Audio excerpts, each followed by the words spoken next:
Chinese leader like no other. King of the photo op. He mucks in, gets pally with the locals, and pops up in the oddest of places. Even here, queuing up for lunch, paying for it himself. No official TV crews, just punters filming on their phones. A simple publicity stunt 2 years ago, which electrified China. So it's obviously no big deal for a Western politician to eat in a local diner, talk to voters and ordinary citizens, but I've been reporting here since the 1980s and I've never seen this until now. The president down among the citizens, proving that he's a man of the people. Vote 我是想要那个总统套餐. Well, let's give it a go because that's what the president has.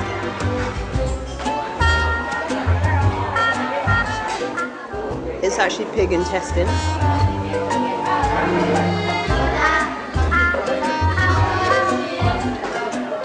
We're not going to go there. Everything the president does is carefully choreographed, and his spin doctors are busy online. Here he is portrayed as a superhero in state-sanctioned cartoons. Even his marriage is idolized. His wife an A-list celebrity with a glass-shattering voice. This song and schmaltzy video a tribute to their love for each other. Produced, we're told, by adoring citizens. It went viral.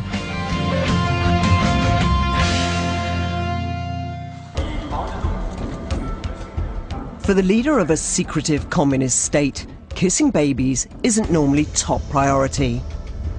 But China's top man is building a personality cult. The hero worship of an emerging strongman.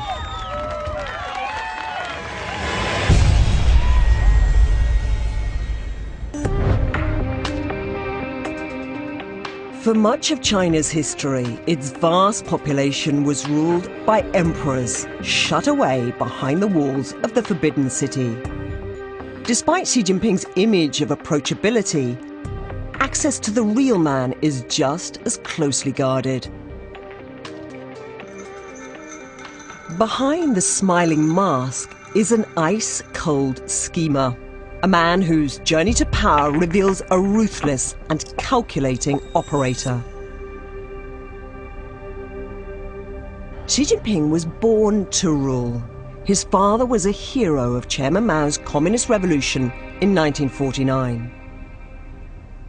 He grew up on tales of the huge accomplishments of the Red Army, of the liberators of China, and I think very early on he wanted to repeat the footsteps of his father to help in the construction of a great China. His charmed early years were described by a childhood friend in what was supposed to be a private conversation with an American diplomat, until their exchange was made public by WikiLeaks. Our contact is convinced that Xi has a genuine sense of entitlement, believing that members of his generation are the legitimate heirs to the revolutionary achievements of their parents, and therefore deserve to rule China. But then his pampered childhood was shattered by a political earthquake. Chairman Mao had become a dictator who demanded to be worshipped. For those who crossed him, torture and even public execution. Xi's father was humiliated, the family jailed, a sister died. Alone in Beijing, the 14-year-old Xi faced death threats. But Xi is a survivor. I'm traveling to the part of China where he fled nearly 50 years ago. Tens of millions of people still live in caves here. And back then, Xi did too. But the isolated village which offered him shelter is long gone. Today, it's a heavily guarded shrine to China's most famous son. 尊敬的各领导、各来宾，我们现在是在梁家河村使馆。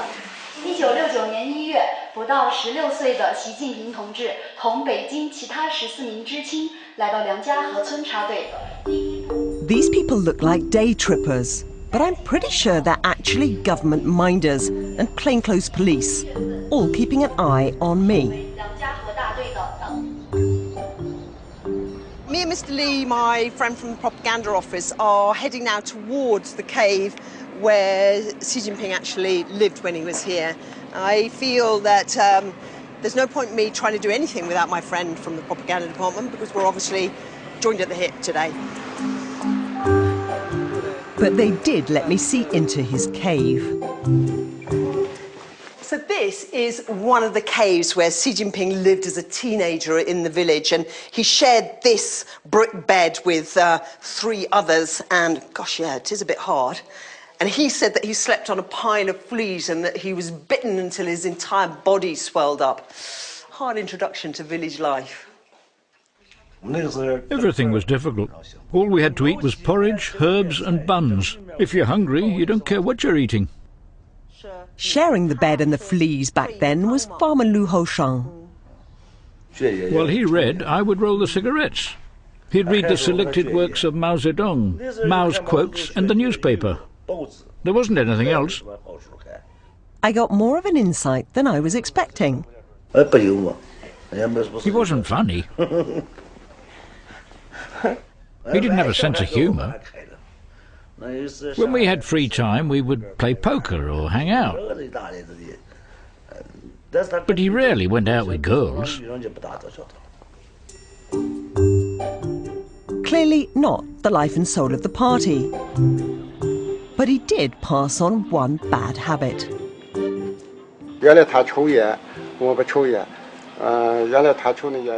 He taught me how to smoke, but now he's quit, and I'm still smoking. 他刚来，你肯定没有觉得他有什么特别吗？他跟其他的知青就差不多。啊，他一样。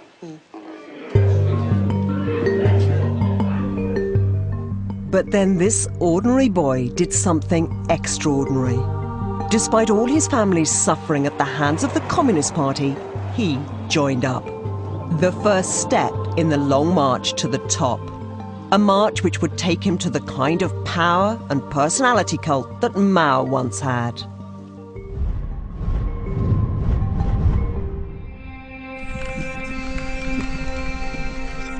Xi's childhood friends summed up the kind of young man he'd become.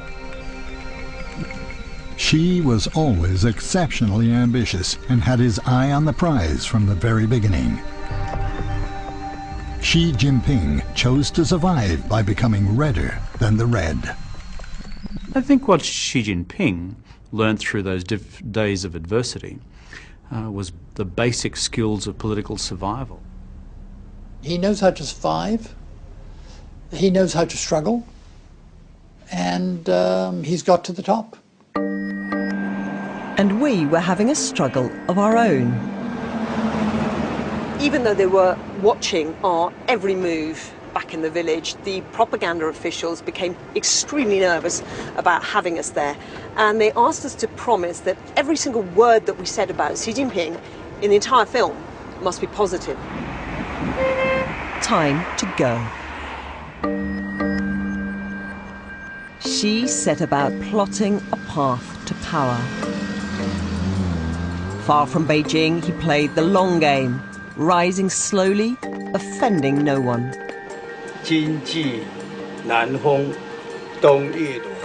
Shipping tycoon and calligrapher Shi Jinping has been close to Xi for 30 years. He's watched his career develop from humble beginnings. He ate all 3 meals at the canteen. He washed his own clothes. He looked like a man who could deal with a lot of suffering. But Xi wouldn't be washing his own clothes forever. When I talked to a group of my Hong Kong friends, I said, "Our little brother is going for it." We still laugh about that.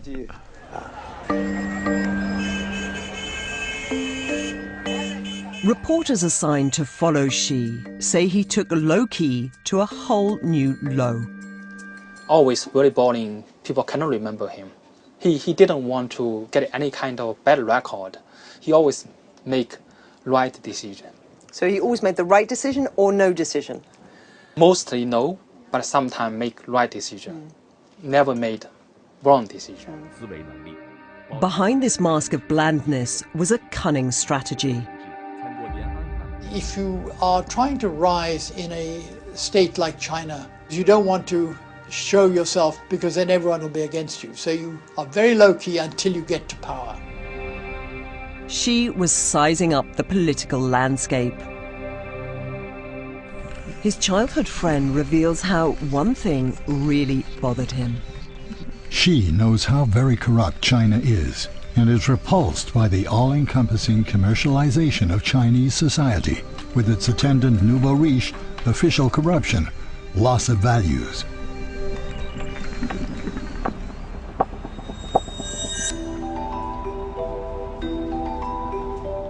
After Mao's death, China had opened up. Capitalism was allowed. China had become an Aladdin's cave of riches, and officials helped themselves. The public was as repulsed as Xi, but instead of stopping the plunder, even top leaders piled in. The scale of their ill-gotten gains was absolutely vast. Gold, paintings, designer watches, not to mention the luxury villas and the foreign bank accounts. The party was rotten to the core, and Xi Jinping was determined to purge it.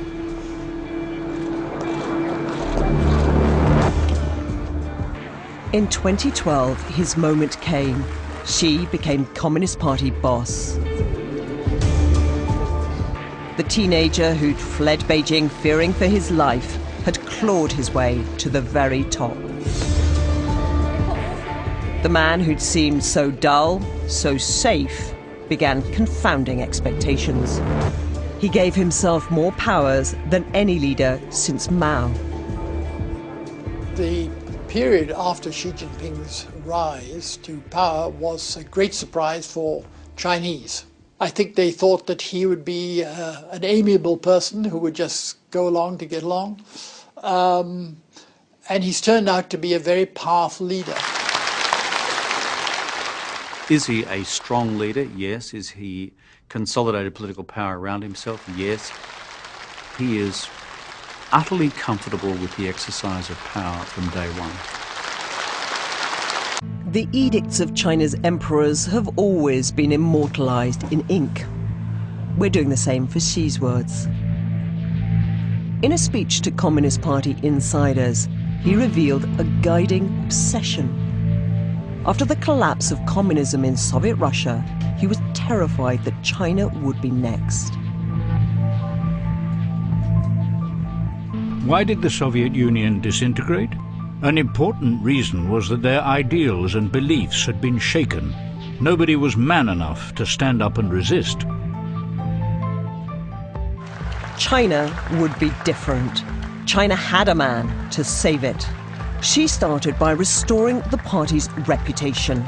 He launched the biggest crackdown on official corruption in communist history. For the image makers in the propaganda department, it was a gift.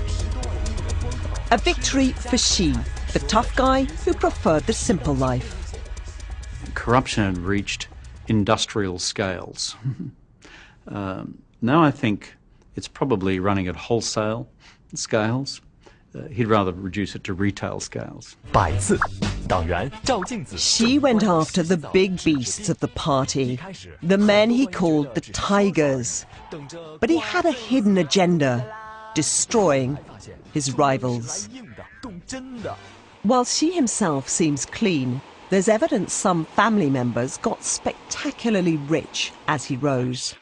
But it's his enemies who've ended up in court.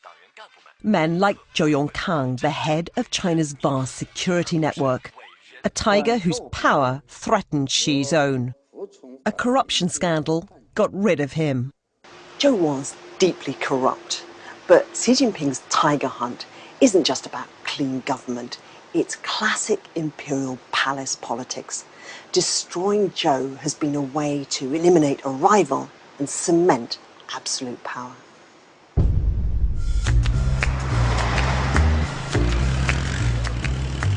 The party's problems were deeper than corruption. In modern, connected China, it looked out of touch, hostile to change.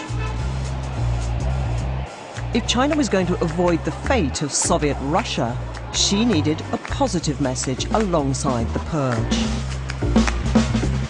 Cue the Chinese dream, a message of strength, wealth, and loyalty to the leader.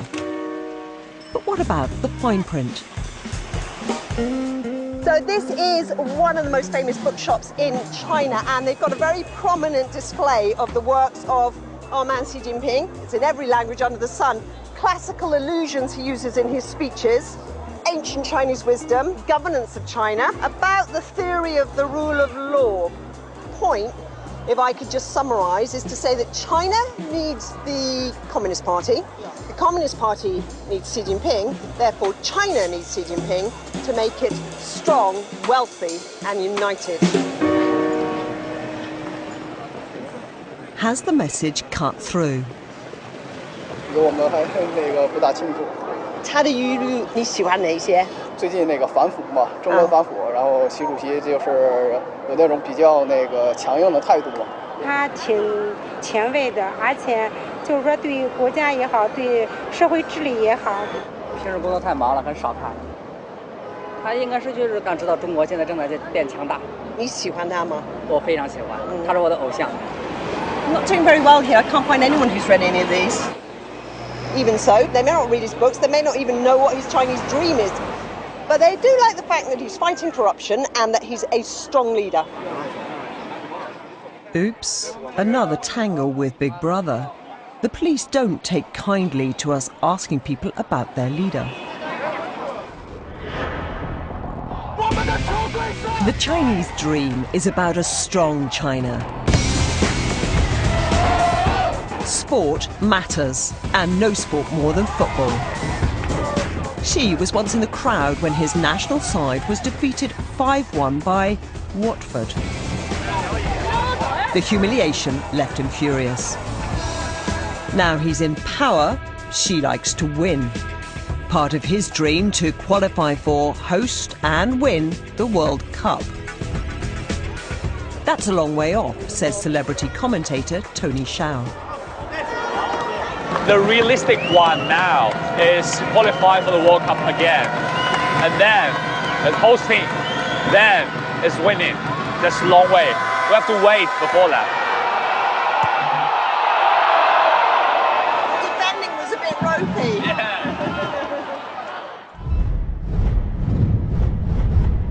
His China dream is dominant in East Asia to start with, and then, frankly, if you talk to Chinese officials and you don't have to have had many drinks, then the top dog in the whole world, above the United States. Xi dreams of a China that is rich and strong. The great renewal of the Chinese nation is the greatest dream for the Chinese nation in modern history. But not a China that is free. His Chinese dream requires discipline. In order for China to advance, he feels that the people must be controlled. They cannot be allowed to get out of hand because there's a lot of people there. So they must be under no illusion but that the party leads and Xi Jinping leads the party. Xi Jinping has no particular interest in transforming China into a democracy. Let's be very clear about that. Anyone who dares to dream a different dream is in trouble. Even women trying to post stickers on public transport to highlight sexual harassment. In March, China detained 5 women for more than a month. Others went into hiding. Nice to meet you. We've tracked down the women who've agreed to give a rare interview. I think it's quite an ironic story. 5 feminists who want to do some innocent and campaign against sexual harassment, then they got harassed by police and they got over 1 month's detention. I also feel disappointed that the authorities think we are dangerous to the society or something. I think she's like the father of the country.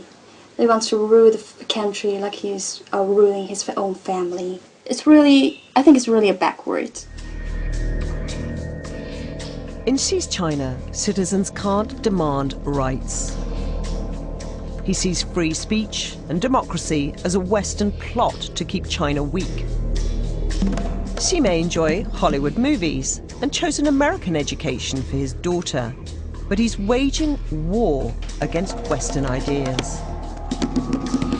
Western anti-China forces and internal dissidents are still actively trying to infiltrate China's ideological sphere. We must see the ideological situation as a complicated, intense struggle.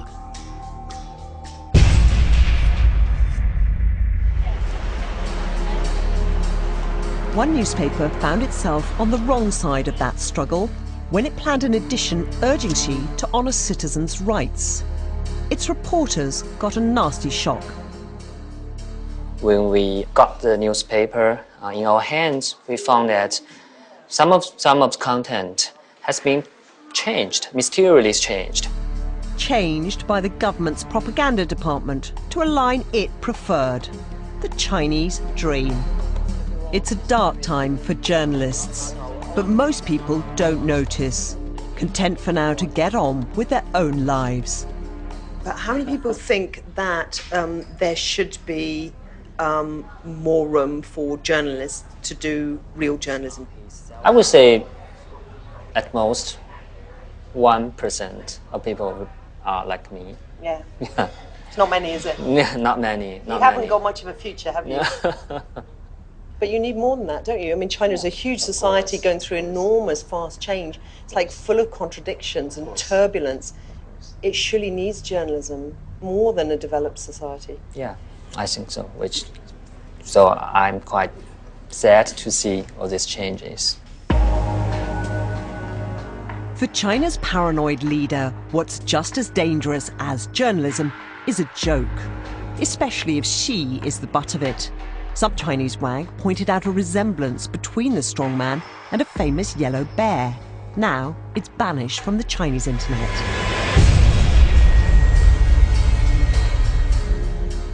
Xi is more powerful and more paranoid than any leader since Mao. But things went disastrously wrong under Mao. Is the new strongman in danger of repeating history?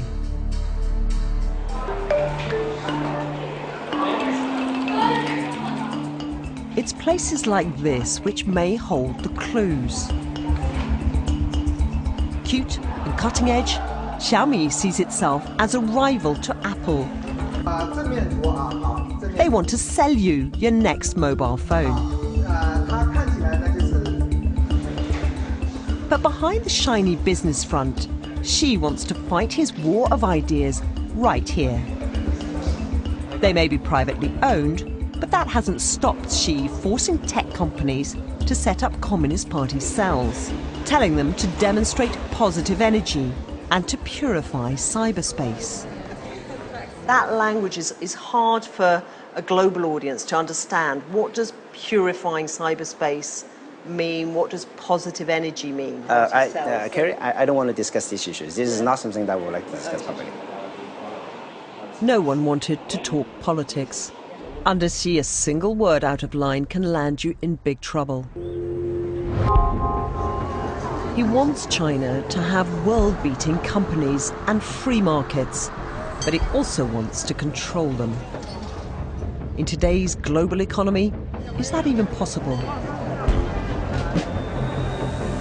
Over the summer, China's stock markets said no, shaken by the obsession with control.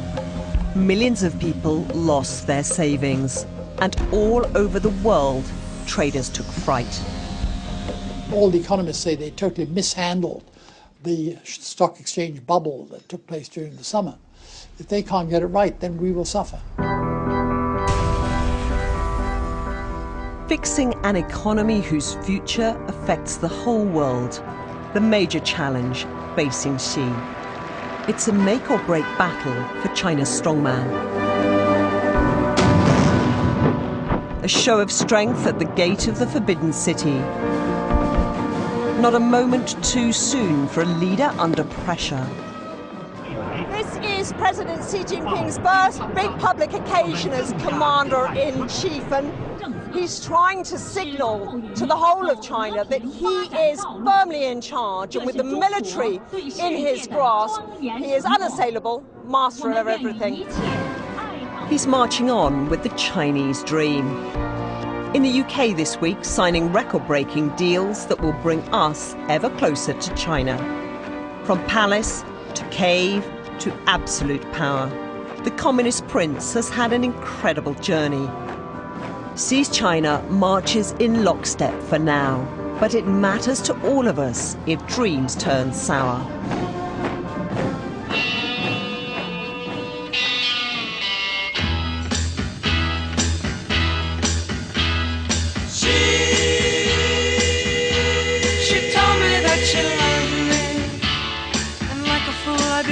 From the start.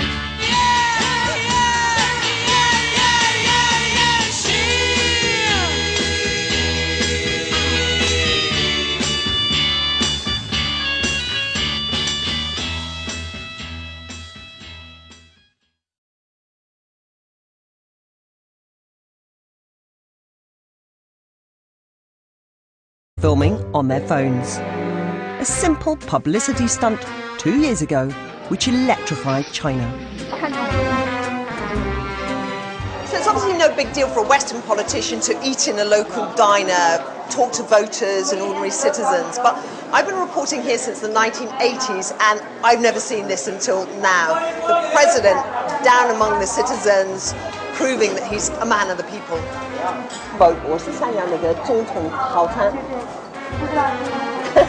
Communist state. Kissing babies isn't normally top priority. But China's top man is building a personality cult. The hero worship of an emerging strongman.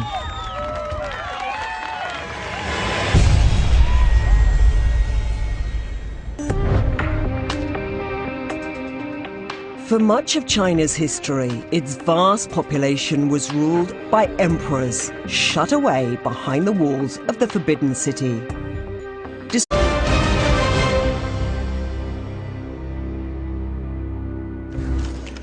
A Chinese leader like no other. King of the photo op.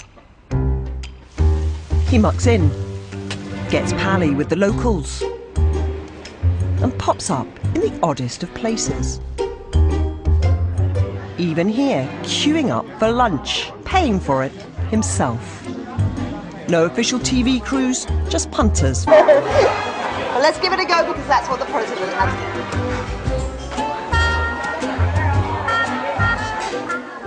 It's actually pig intestine. I'm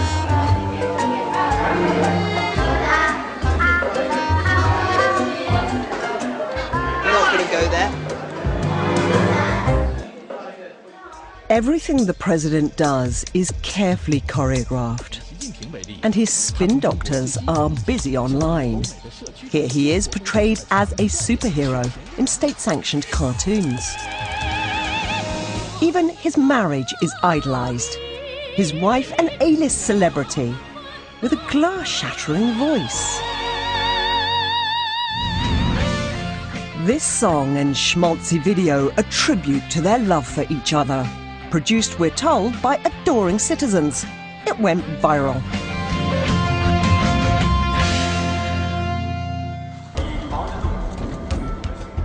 For the leader of a secretive